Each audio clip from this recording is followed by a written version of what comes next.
Hi friends, this is Dr. Amog again. So let us begin with session number 29, that is identification of the title of a passage. And here we will be looking at sample passages. In the last session I've dealt with how to identify a title to the passage, and there are certain indicators like the title should be first of all should read the passage, should quickly read it. Then you need to gather the main points. You need to remember the main points of the passage, and then after that you need to come up with a suitable title, and at the same time the title should be in such that it should convey the main idea of the passage.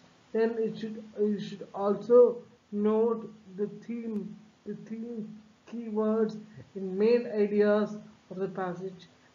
All these three things would help you to come up with a suitable title. Then, if I talk about functions of title, then the functions of title that is, they should generate interest. So title should be in such a manner that it should generate interest among the readers to read passage, and that is the main thing. And it should reflect the tone of the author in which he has written. So all these things make uh, make a suitable title possible for a passage, and that's about the last session. And now, going forward, we will be looking at some sample passages, and we will try to give titles to those passages. So begin. Let's begin reading with the sample passages. So let's move forward. So friends, this is passage 1, which is already given in your textbook, and I've used the same passage which is there in the textbook. So as I told you, the heading is not given, only the passage is given, and after reading the passage you should come up with a title for that. So the passage goes like this. The Indian youth is accused of being impatient, undisciplined, disrespectful, disrespectful to the elders, and irresponsible towards society and authority. It was felt that to curb these tendencies, the youth required to be motivated in nation building activities and made responsive to the social concerns. For this, for this purpose, National Service Scheme (NSS) was introduced in 1969. So the first part of the passage talks about Indian youth, and how the Indian youth is going forward. According to the first part of the passage, the Indian youth are not going in the right path. They were not going. I'm using past tense here. They were not going in the right path. They were impatient. They didn't have the responsibility, so they didn't have the motivation towards nation building activities, and they didn't have social concerns.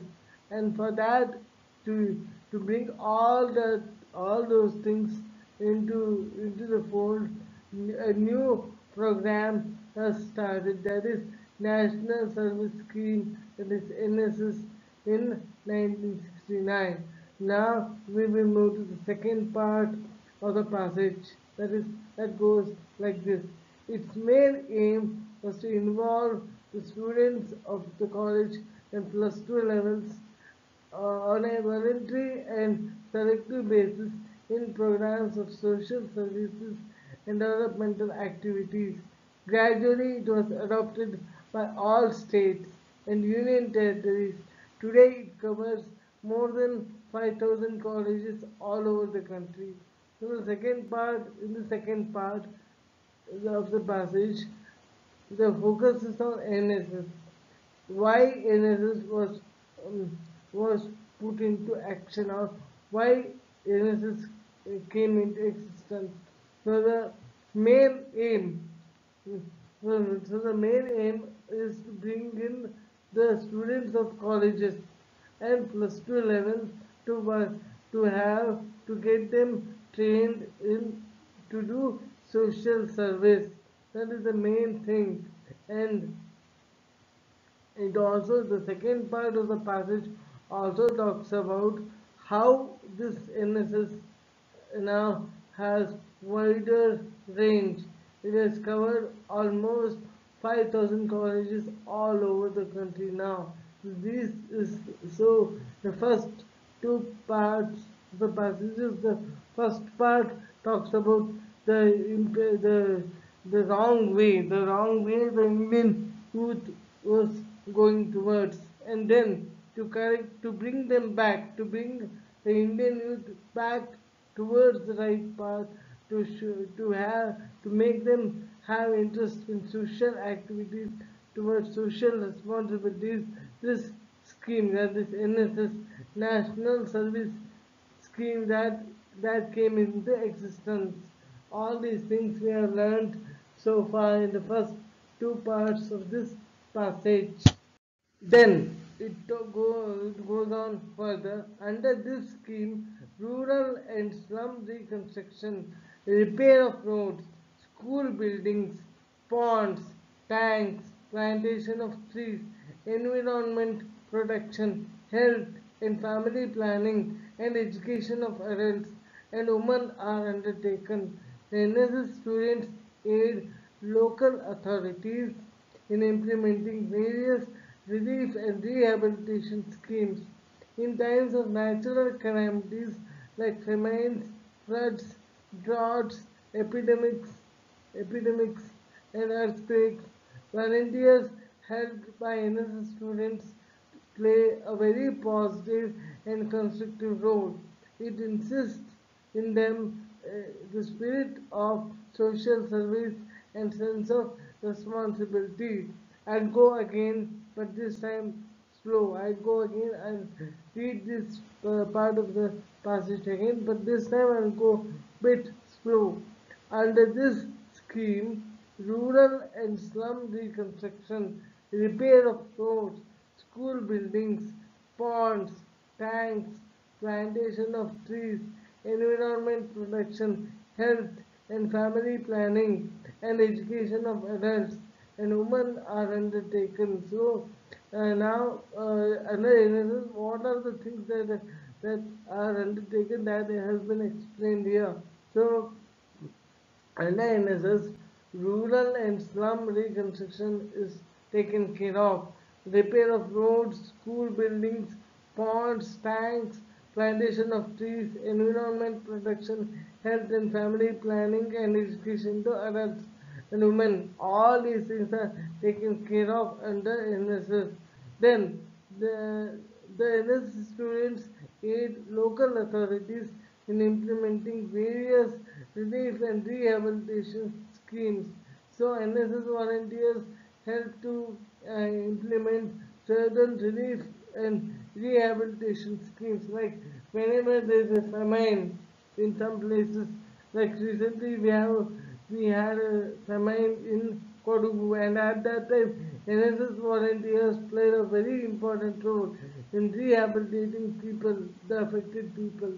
And again, that's what given here. In terms of natural calamities like famines, floods, droughts, epidemics, and earthquakes, volunteers helped by NSS students play a very positive and constructive role.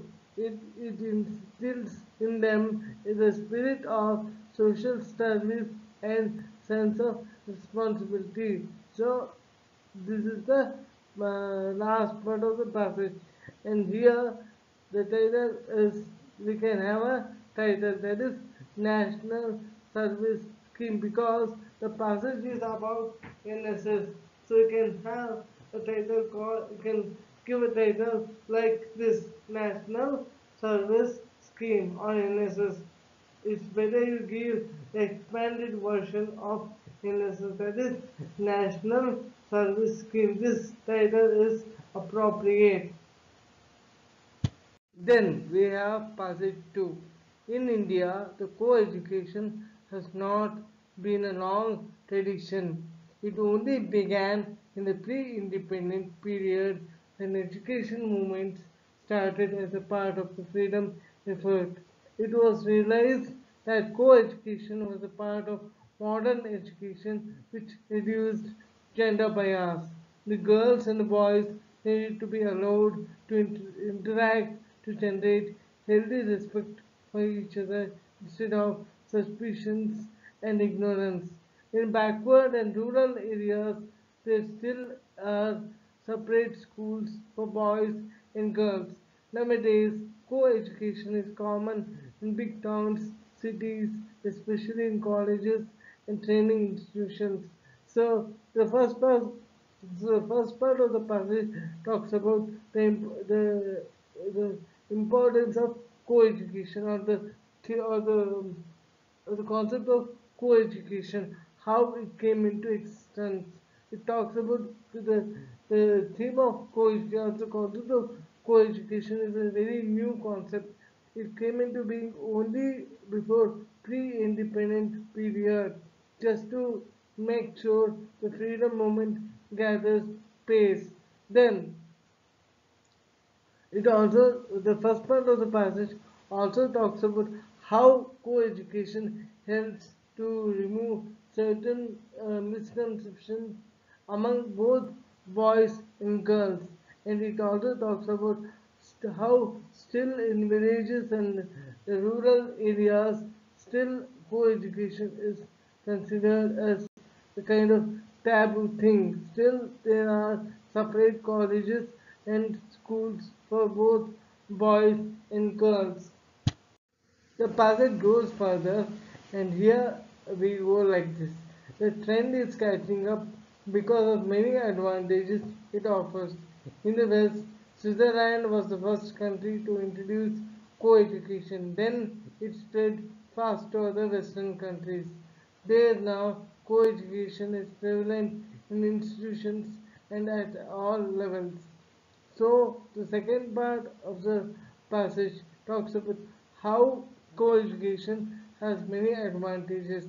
And it also talks about the Western origin of co-education. And here the information is given that Switzerland is the first country to implement co-education system. So this is how co-education works, and a common title can be given, that is common education for all genders. So it reflects equality, co-education or common education for all genders. This could be a suitable title for this passage.